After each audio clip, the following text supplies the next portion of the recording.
მეგობრებო, მე მზად ვარ ყველა კითხვას გავცე და მზად ვარ აუდიტორიაშიც გადავინაცვლოთ. მზად ვარ აქ ესაუბროთ, აქაც არ არის პრობლემა.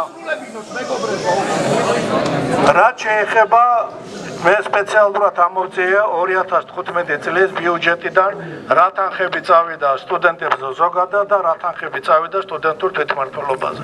მინდა გითხრათ, რომ თანაფარდობა არის ასეთი. სტუდენტური თვითმმართველობის მიერ შემოთავაზებულ პროექტებზე ბიუჯეტიდან, უნივერსიტეტის ბიუჯეტიდან სტუდენტებზე წასული თანხების მხოლოდ 22%-ია. ეს იყო 2015 წელს. ამიტომ დარეგულირდება თუ არა ეს საკითხი რეგულაციით ერთობლივად გადასაწყვეტი იქნება სტუდენტების და იმ პროფესორ-მასწავლებლების, რომელსაც სენატი შეარჩევს. ყოველ შემთხვევაში, მე ეს ინფორმაცია დღეს ამოვიღებ ჩვენი ოფიციალურად საფინანსო დეპარტამენტიდან ბიუჯეტის ცნობა. მე შემიძლია ეს ცნობა გადმოგცეთ.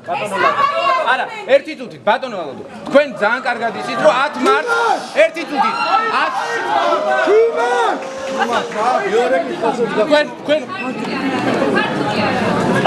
ძალიან კარგად იცით, რომ 10 მარტს გაიმართება კანცლერის არჩევნები.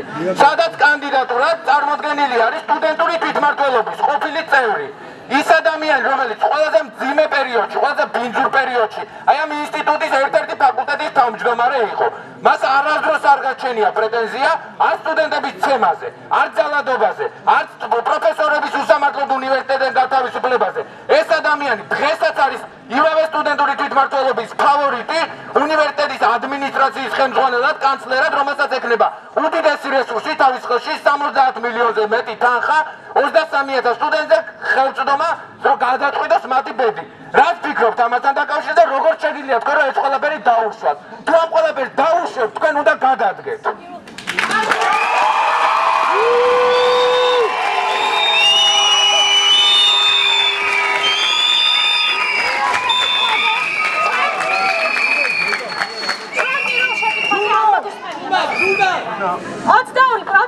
ამ პროცენტებით საუბარი, რომელიც ამდენი ხანია გვესმის, არაფერს არ ნიშნავს. ეს არის ირიბი პასუხი და პასუხისმგებლობის თავიდან არიდება იმის შესახებ, თუ რატომ მოეწერა ხელი იმას, რასაც მოეწერა და ასე შემდეგ. ეს არის უპასუხებლივი ხელი.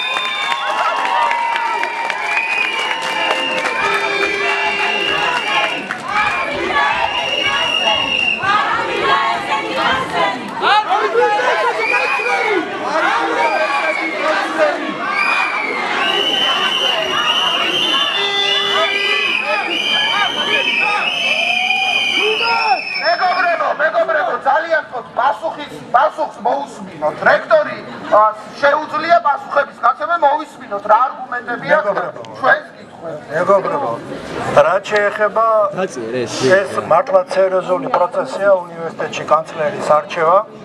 აკადემიურმა საბჭომ მოუწია ორჯერ ამ საკითხის განხილვა. ერთხელ იყო ერთი პიროვნება შერჩეული ბატონი არჩვაძე, რომელსაც დაუჭირა მხარი 8 წევრმა და 6 იყო წინააღმდეგი, მაგრამ სანამ სენატი შედგებოდა, მანამდე მოხსნა მან კანდიდატურა. ამის შემდეგ გაგრძელდა შერჩევა და მართლაც შეირჩა გაფრინდაშვილის კანდიდატურა. მან მიიღო აკადემიური საბჭოს 9 წევრის მხარდაწერა.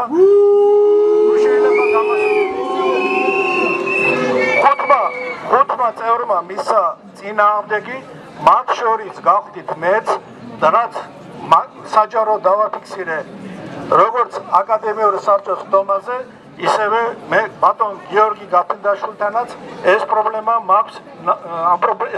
მაქვს განხილული.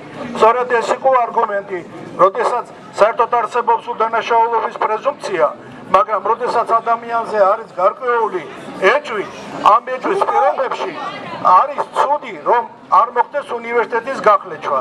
სწორედ ამიტომ მე აკადემიური საბჭოს ხდომაზე მისთვის ხმა არ მიმიცია და არა იმიტომ, რომ მე პირადად გიორგი გაფრინდაშვილს უარყოფითად ვაფასებ და ეს იყო ჩემი პოზიცია.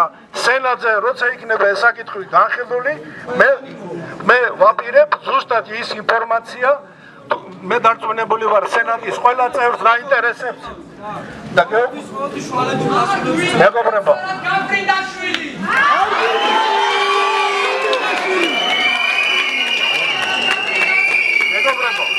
მეგობრებო, მეგობრებო, სენატის ხდომა დანიშნულია 10-ში და სენატის ხდომაზე იქნება მიღებული გადაწყვეტილება. მე როგორც რექტორი ვალდებული ვარ სენატს მოვახსენო ინფორმაცია აკადემიურ საბჭოს მიერ მიღებული გადაწყვეტილების. მათ შორის თუ იქნება კითხვები და დარწმუნებული ვარ რომ იქნება ყველა საკითხზე გავცემ პასუხს. ყოველ შემთხვევაში ჩემი პოზიცია უნივერსიტეტის ფლიანობის შენარჩუნებიდან გამომდინარე გახდათ ასეთი. მე თავი შევიკავე გიორგი გაფრინდაშვილისთვის ხმის მიცემისა მე გავხდი წინააღმდეგი და კიდევ 4 წევრმა აკადემიური საბჭოდან წინააღმდეგი მისცა ხმა. მე არა ვარ სენატის წევრი, მე არ მაქვს ხმა სენატზე.